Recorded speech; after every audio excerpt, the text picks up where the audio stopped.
Hello everyone, आज के class में बीपीएससी टीचर 3.0 क्षमता परीक्षा 2024 के लिए लैंग्वेज पेपर क्वेश्चन को कवर करेंगे, जो आपके एग्जाम में 30 नंबर के सवाल पूछे जाते हैं और जिसमें से आपको 9 नंबर लेकर आना होता है क्वालिफाई करने के लिए।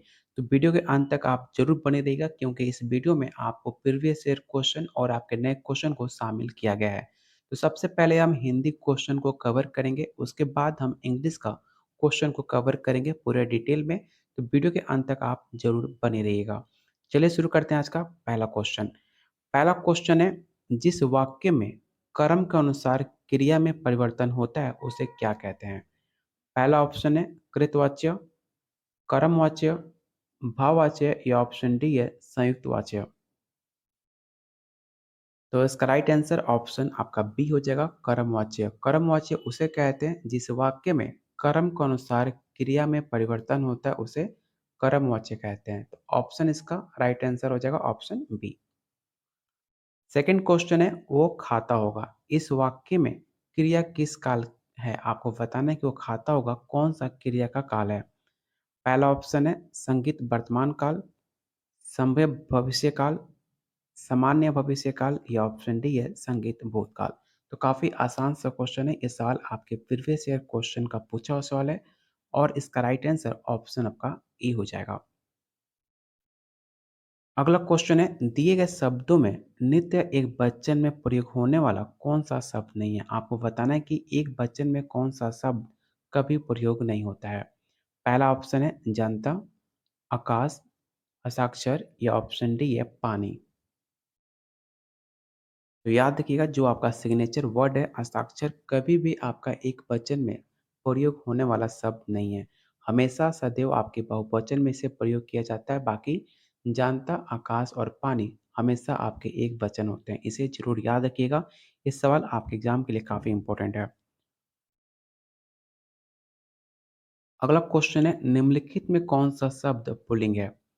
बौद्धिया, डिबिया, साधुई या ऑप्शन डी है संचालक। ये सवाल आपके प्रीवियस ईयर क्वेश्चन का पूछा हुआ सवाल है और इसमें आप कंफ्यूज भी हो सकते हो।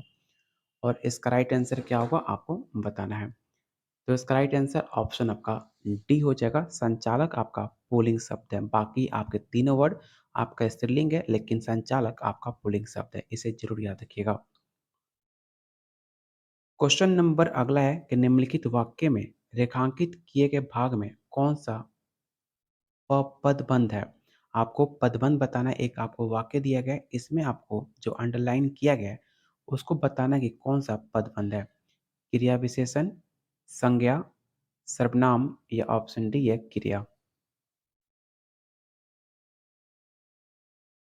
तो इसका राइट आंसर ऑप्शन आपका ई हो जाएगा, क्रिया विशेषण। तुम प्रतिदिन खेलते हो। उपरोक्त वाक्य में प्रतिदिन कौन सा क्रिया विशेषण है? ये सवाल आपके बीपीएससी टीचर 2.0 का पूछा हुआ सवाल है। पहला ऑप्शन है गुणवाचक क्रिया विशेषण, परिमाणवाचक क्रिया विशेषण, कालवाचक क्रिया विशेषण या ऑप्शन डी है स्थानवाचक क्रिया विशेषण। तो इसका राइट आंसर ऑप्शन आपका सी हो जाएगा, कालवाचक क्रिया विशेषण। अगला क्वेश्चन है, सड़कें चौड़ी बनाई गई हैं, इसमें चौड़ी क्या है? सहायता करता है, पूरक है, मुख्य क्रिया क्रिया है या ऑप्शन डी है पूरक करता है। तो सड़कें चौड़ी बनाई गई हैं, इस वाक्य में चौड़ी पूरक शब्द है। तो ऑप्शन इसका बी राइट आंसर होगा। पूरक किसे कहते हैं? तो पूरक ऐसे शब्द होते हैं जो वाक्य में प्रयुक्त होकर वाक्य के अर्थ को पूर्णता प्रदान करते हैं, उसको पूरक शब्द कहते हैं। तो ऑप्शन इसका बी राइट आंसर होगा। अगला क्वेश्चन है, जिस क्रिया में संचालित व्यापार का फल कर्ता को छोड़कर कर्म पर पड़ता है उसे कौन सा क्रिया कहते हैं? पहला ऑप्शन है अकर्मक क्रिया, सकर्मक क्रिया, द्विकर्मक क्रिया या ऑप्शन डी है पैनार्थक क्रिया। तो हम बचपन से पढ़ते आ रहे हैं। इसका राइट आंसर ऑप्शन आपका बी हो जाएगा। जिस क्रिया में कर्म का होना जरूरी होता है उसे सकर्मक क्रिया कहते हैं। तो ऑप्शन बी आपका राइट आंसर होगा। ये कुत्ता मेरा है, इस वाक्य में प्रयुक्त विशेषण का प्रकार बताइए कि इसमें कौन सा विशेषण यूज किया गया है। पहला ऑप्शन है संख्यावाचक, गुणवाचक, सर्वनामिक वाचक या ऑप्शन डी है परिणामवाचक। और काफ़ी आसान सा क्वेश्चन है। इसका राइट आंसर ऑप्शन आपका सी हो जाएगा। इसे जरूर याद रखिएगा ये कुत्ता मेरा है, सर्वनामिक विशेषण प्रयुक्त हुआ है। सर्वनामिक विशेषण में यह, वह, ऐसा, जैसा, कोई, कैसा, वैसा, ये शब्द आपके सर्वनामिक विशेषण के एग्जाम्पल हैं। तो ऑप्शन इसका सी राइट आंसर होगा। अगला क्वेश्चन है, जैसा काम वैसा दाम, जैसा किस व्याकरणात्मक कोटि का है? आपको बताना जो जैसा वर्ड है वो किस व्याकरणात्मक कोटि का माना जाता है? विशेषण, विशेष्य, सर्वनाम या ऑप्शन डी है अव्यय। तो इसका राइट आंसर ऑप्शन आपका ए हो जाएगा विशेषण। अगला क्वेश्चन है, सात शब्द का निम्नलिखित में किस रूप का प्रयोग नहीं किया जा सकता है? क्रिया विशेषण, सर्वनाम, समुच्चय बोधक या ऑप्शन डी है संबंध बोधक। तो याद रखिएगा, सात शब्द का प्रयोग सर्वनाम के रूप में नहीं किया जा सकता है, क्योंकि सर्वनाम शब्द हमेशा आपके संज्ञा के बदले प्रयुक्त किया जाता है, इसलिए इसका राइट आंसर ऑप्शन आपका बी हो जाएगा। चलते हैं अगले क्वेश्चन पे। अगला क्वेश्चन है, कौन सा सर्वनाम का भेद नहीं है? ये सवाल आपके प्रीवियस ईयर क्वेश्चन का पूछा हुआ सवाल है। आपको बताना है कि इन चार ऑप्शन में कौन सा ऐसा ऑप्शन है जो आपके सर्वनाम का भेद नहीं माना जाता? पुरुषवाचक, गुणवाचक, निजवाचक या ऑप्शन डी है प्रश्नवाचक। तो आप बचपन से पढ़ते आ रहे हो कि गुणवाचक सर्वनाम का भेद नहीं है। विशेषण के कितने भेद होते हैं? तो विशेषण के आपके 6 भेद होते हैं, याद कर लीजिएगा। पुरुषवाचक, निश्चयवाचक, अनिश्चयवाचक, संबंधवाचक, प्रश्नवाचक और निजवाचक। टोटल आपके विशेषण के 6 भेद होते हैं। तो इसका राइट आंसर क्या होगा? तो ऑप्शन इसका बी राइट आंसर होगा। ठीक है, गुणवाचक जो है आपका विशेषण का भेद है और सर्वनाम का टोटल 6 भेद होते हैं। इसे ज़रूर याद रखिएगा कि सर्वनाम के 6 भेद हैं और आपका जो गुणवाचक जो आपका राइट आंसर है, जो कि आपका सर्वनाम का भेद नहीं है, गुणवाचक आपका विशेषण का भेद माना जाता है। ये सारे फैक्ट्स आपके एग्जाम के लिए काफ़ी ज़्यादा इंपॉर्टेंट है। अगला क्वेश्चन है, वैद्य एक भाववाचक संज्ञा है जो किसी विशेषण डैश से बना हुआ है? वैध, वैधानिक, विधवा या ऑप्शन डी है विवाह। तो याद रखिएगा, वैधवा एक भाववाचक संज्ञा है जो कि विशेषण विधवा से मिलकर बना हुआ है। तो ऑप्शन इसका सी राइट आंसर हो जाएगा। अगला क्वेश्चन है, निम्नलिखित विकल्पों में किस विकल्प में सभी व्यक्तिवाचक संज्ञा है? ये सवाल आपके बीपीएससी 3.2.0 का सवाल है, क्योंकि आपके बीपीएससी 2.0 में क्वेश्चन का लेवल आपका मॉडरेट टू हाई देखने को मिला था और उम्मीद है कि इस बार आपके 3.0 में सेम क्वेश्चन आपको देखने को मिलेगा। जो ऐसे इंसान उम्मीद कर रहे हैं क्वेश्चन आपका ईजी आएगा, तो बिल्कुल भी क्वेश्चन आपका ईजी नहीं आने वाला। आपको बीपीएससी टीचर 2.0 में जैसे आपको क्वेश्चन का लेवल देखने को मिलेगा, बिल्कुल आपको सेम पैटर्न पे आपको क्वेश्चन देखने को मिलेगा और आपको बताना है इसका राइट आंसर क्या हो जाएगा। तो इसका राइट आंसर ऑप्शन आपका ए हो जाएगा राम, रामचरितमानस और गंगा, ये सारे आपके व्यक्तिवाचक संज्ञा हैं। तो ऑप्शन इसका ए राइट आंसर होगा। अगला क्वेश्चन आपके प्रीवियस ईयर क्वेश्चन का पूछा हुआ सवाल है। आपको बताना है कि निम्नलिखित में अशुद्ध वर्तनी वाला शब्द कौन सा है? आपके पास 4 ऑप्शन है और बताना कि इन 4 ऑप्शन में कौन सा गलत लिखा गया है।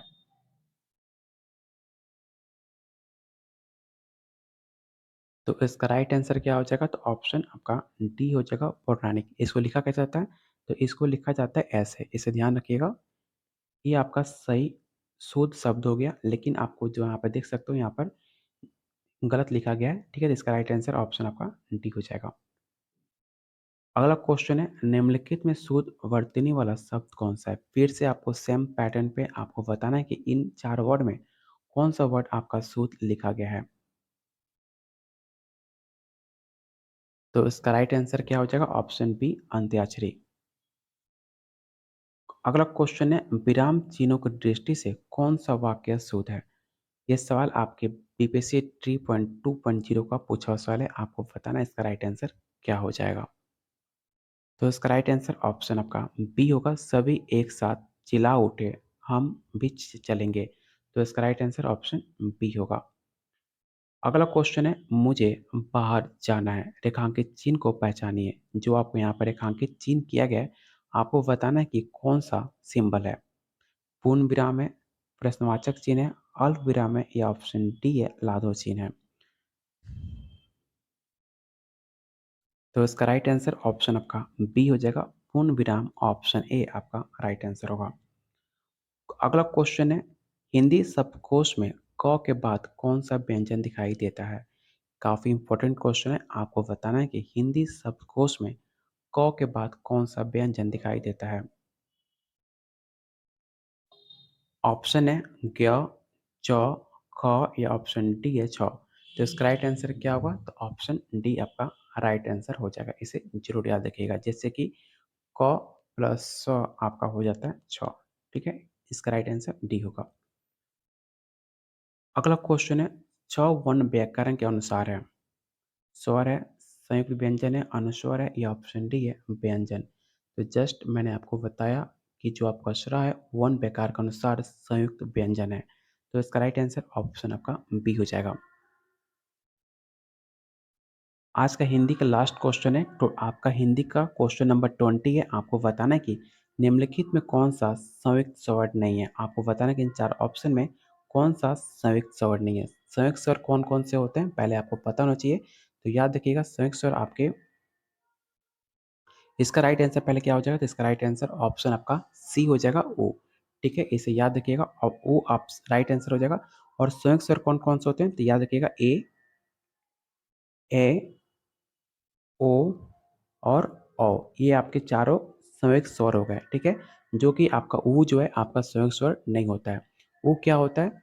आप लोग कमेंट बॉक्स में बताइएगा कि ऊ होता क्या है। ठीक है, ऊ आपका दीर्घ स्वर होता है। इसे भी याद रखिएगा, क्योंकि ये सवाल आपके पेपर में पूछा जा सकता है कि दीर्घ स्वर कौन-कौन से होते हैं। तो याद रखिएगा, दीर्घ स्वर आ, बड़ी ई और ऊ आपके दीर्घ स्वर होते हैं। ठीक है, ये सारे फैक्ट्स याद रखिएगा, आपके एग्जाम के लिए काफ़ी इंपॉर्टेंट क्वेश्चन है। तो टोटल हमने अभी हिंदी के टोटल 20 क्वेश्चन कर लिए। ठीक है, इसके बाद हम इंग्लिश का क्वेश्चन करेंगे। टोटल 10 क्वेश्चन इंग्लिश करेंगे और 20 क्वेश्चन आपका हिंदी का रहेगा। तो अभी हमने हिंदी के 20 क्वेश्चन कर लिए। और प्लीज़ वीडियो को लाइक और शेयर जरूर कर दीजिएगा। आपके एग्जाम तक डेली ऐसे क्वेश्चन कराए जा रहे हैं जो कि आपके साथ साथ परीक्षा 2024 में जैसे सवाल पूछे जा रहे हैं, सेम आपको वैसा क्वेश्चन आपको कराए जा रहे हैं। आपका बीपीएससी 3.2.0 और समझौता परीक्षा 2024 को देखते ही आपको ऐसे क्वेश्चन को बनाए जा रहे हैं। तो हम इंग्लिश का क्वेश्चन करेंगे। ठीक है, इसे ध्यान से देखिएगा, आपको हर एक क्वेश्चन को अच्छे से सॉल्व करके आपको बताया जाएगा।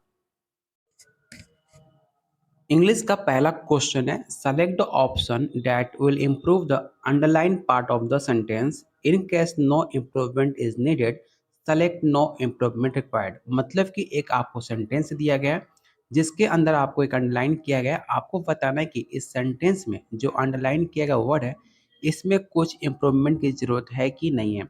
अगर आपको लगता है कि इसमें कोई एरर है तो आपको बताना है कि ऑप्शन ए और सी और डी में कौन सा ऑप्शन आपका सही होगा। अगर आपको लगता है कि इसमें कोई भी इम्प्रूवमेंट, कोई भी सुधार की ज़रूरत नहीं है, तो आप ऑप्शन बी आप टिक आउट कर सकते हैं। सेंटेंस क्या है? The river overflow it's banks and flooded at the village. मतलब कि नदी अपने किनारों को पार कर गई और गांव में बाढ़ आ गई। तो आपको बताना है इसका राइट आंसर क्या होगा। तो इसका राइट आंसर ऑप्शन आपका ए हो जाएगा, ओवरफ्लोड इट बैंक्स। क्योंकि जो आप यहाँ देख रहे हो फ्लडेड, ये आपका पास्ट टेंस है और आपको ओवरफ्लो जो लिखा हुआ है ये आपका प्रेजेंट है। इसलिए इसका राइट सेंटेंस क्या हो जाएगा? The river overflowed it banks and flooded the village. तो ऑप्शन ए आपका राइट आंसर होगा। क्वेश्चन नंबर 10 कह रहा है कि select the incorrectly spelled word. आपके पास 4 ऑप्शन है और आपको बताना है कि इन 4 ऑप्शन में कौन सा वर्ड आपका गलत लिखा गया है। पहला ऑप्शन है आपका फ्रॉडस्टर। ठीक है, जो आपका फ्रॉड होता है, जो आपके साथ फ्रॉड करते हैं, उसको कहा जाता है फ्रॉडस्टर, जिसका स्पेलिंग क्या होता है? FRAUDSTR। ठीक है, जिसका स्पेलिंग यहाँ पर गलत लिखा गया है। तो आपका राइट आंसर ऑप्शन ए हो जाएगा। गैंगस्टर मतलब क्या हुआ? तो गैंगस्टर मतलब बदमाश। और प्रैंकस्टर मतलब, जो आपने देखा होगा आजकल काफ़ी ट्रेंडिंग है, प्रैंक वीडियो जिसको हम प्रैंकस्टर कहते हैं। और ट्रिकस्टर मतलब होता है चालबाज इंसान। तो चारों ऑप्शन आपके क्लियर हो चुके हैं। राइट आंसर ऑप्शन आपका ई हो जाएगा। अगला क्वेश्चन है, select the most appropriate synonym of the given word. आपको जो इसका है परिभाषित शब्द बताना है कि ओपिनियन का परिभाषित शब्द क्या हुआ। ओपिनियन मतलब क्या होता है? सुझाव देना। तो इसका परिभाषित शब्द क्या होगा आपको ये बताना है। फैक्ट मतलब क्या होता है? फैक्ट मतलब सत्य। ट्रूथ मतलब सच। और प्रूफ मतलब क्या होता है? प्रूफ मतलब किसी चीज़ का साक्ष्य होना। और आइडिया मतलब क्या हुआ, आइडिया मतलब हुआ राय। तो सुझाव का परिभाषित शब्द क्या होगा, राय देना। तो ऑप्शन सी आपका राइट आंसर होगा। क्वेश्चन 12 है, select the most appropriate option to fill in the blank. आपको इस सेंटेंस में fill in the blank fill करना है कि सबसे अच्छा ऑप्शन कौन हो सकता है। सेंटेंस क्या है, a fossil normally dash only portion of the deceased organism. मतलब एक जीवाश्म आमतौर पर मृत जीव को केवल एक ही हिस्सा को बरकरार रखता है। तो इसका राइट ऑप्शन क्या होगा आपको ये बताना है।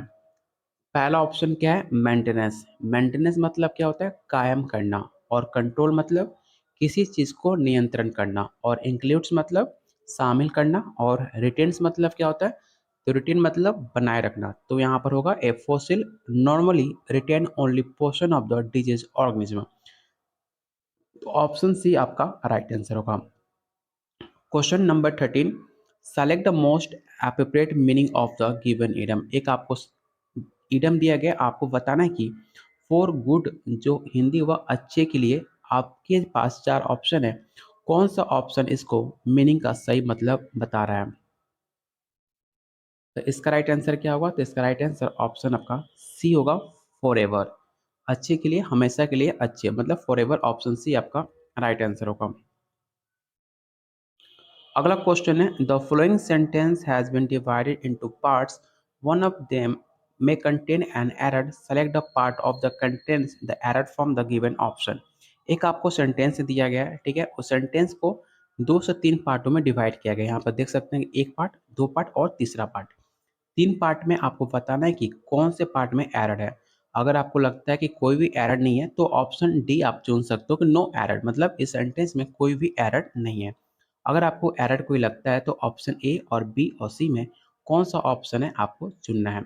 सेंटेंस क्या है, she is one of the tallest girl in the school. वह स्कूल की सबसे लंबी लड़कियों में से एक है। तो आपको बताना है इसका राइट आंसर क्या हो जाएगा।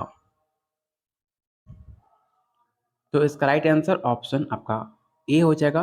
द टॉलेस्ट गर्ल के स्थान पर द टॉलेस्ट गर्ल्स होगा। जो यहाँ पर आप देख रहे हो, यहाँ पर लगेगा टॉलेस्ट गर्ल्स, ठीक है। यहाँ पे ऑप्शन ए हो जाएगा टॉलेस्ट गर्ल्स। यहाँ पे ऑप्शन में भी गलत लिखा गया है, क्योंकि यहाँ पर होगा टॉलेस्ट गर्ल्स, दोनों में द टॉलेस्ट गर्ल दोनों में लिखा हुआ है। लेकिन एरर आपको पता है कि ऑप्शन ए में आपका एरर है, लेकिन मैं आपको सही सेंटेंस बता रहा हूँ कि इसका जो राइट आंसर जो होगा, क्यों इसका गलत लिखा हुआ है, इसका राइट सेंटेंस होगा द टॉलेस्ट गर्ल्स। यहाँ पर गर्ल्स के लास्ट में एस लग जाएगा, प्लूरल, ठीक है। ऑप्शन इसका ए राइट आंसर होगा। अगला क्वेश्चन है, select the incorrectly spelled word. आपके पास चार ऑप्शन है, आपको बताना है कि इन चार ऑप्शन में किसका स्पेलिंग गलत लिखा गया है। रिफ्यूजल मतलब क्या होता है, रिफ्यूजल मतलब होता है इनकार करना। एस्ट्रेवेशन मतलब क्या होता है, इसका मतलब है भूखमरी। और बैगेज आप पता होगा, बैगेज मतलब होता है सामान। और इक्विपमेंट का स्पेलिंग क्या होता है, आपने देखा होगा इक्विपमेंट। तो इक्विपमेंट का स्पेलिंग क्या होता है, अगर आपको ध्यान आ रहा हो तो मैं आपको लिख देता हूँ, E Q U I P M E N T. Equipment आपका सही स्पेलिंग हो गया। इक्विपमेंट मतलब क्या होता है, इक्विपमेंट मतलब उपकरण, किसी भी चीज़ का इक्विपमेंट उपकरण कहलाता है। तो इसका राइट आंसर ऑप्शन बी हो जाएगा। आपका स्पेलिंग बी का गलत लिखा गया था। और आज का इंग्लिश का लास्ट क्वेश्चन है, आपको बताना कि a student will be dash for an interview on the basis of their score card. आपको बताना कि इन चार ऑप्शन में कौन सा एप्रोप्रिएट ऑप्शन है जो फिल इन द ब्लैंक को फिल करेगा।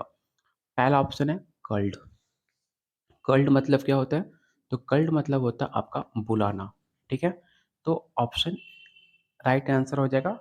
इसका हिंदी क्या होगा, हिंदी आपका हो जाएगा छात्रों को उनके स्कोर कार्ड के आधार पर इंटरव्यू के लिए बुलाया गया। तो ऑप्शन ए आपका राइट आंसर हो जाएगा। उम्मीद करता हूँ आज का प्रैक्टिस सेट आपको काफ़ी पसंद आया होगा। इस प्रैक्टिस सेट में आपके जो बीपीएससी 3.2.0 और स्व क्षमता परीक्षा जो एग्जाम हो रहे हैं अभी, उनके बेसिस पे आपको क्वेश्चन को रेडी किया गया और ऐसे ही क्वेश्चन आपके एग्जाम में पूछे जा रहे हैं। तो वीडियो को लाइक और शेयर जरूर कीजिएगा अपने दोस्तों में, अपने ग्रुप्स में। अगर आप इसका पीडीएफ डाउनलोड करना चाहते हैं तो आप मेरे टेलीग्राम चैनल को ज्वाइन कर सकते हैं, जिसका लिंक मैंने डिस्क्रिप्शन बॉक्स और कमेंट बॉक्स में पिन कर रखा हुआ है। अगर आप किसी भी सब्जेक्ट से तैयारी कर रहे हो, चाहे 1 to 5, 6 to 8, 9, 10, 11, 12, सारे सब्जेक्ट का प्रैक्टिस सेट दिया जा रहा है। लेने के लिए आप मुझे इस नंबर पर व्हाट्सअप कर सकते हैं या इस वीडियो के कॉमेंट बॉक्स में आप कमेंट कर सकते हैं। अगर आप लैंग्वेज पेपर का प्रैक्टिस सेट लेना चाहते हैं तो सिर्फ ₹50 में आपको 1500 प्लस क्वेश्चन आंसर और साथ में सॉल्यूशन दिया जा रहा है। तो लेने के लिए इस नंबर पे व्हाट्सएप कीजिए या इस वीडियो के कमेंट बॉक्स में कमेंट कर सकते हैं। और प्लीज़ आप लोगों से रिक्वेस्ट है, ऐसे वीडियो बनाने के लिए काफ़ी टाइम मेहनत लगता है, तो प्लीज़ वीडियो को लाइक और शेयर करके आप मेरा मोटिवेशन बढ़ा सकते हैं। तो प्लीज़ लाइक एंड शेयर।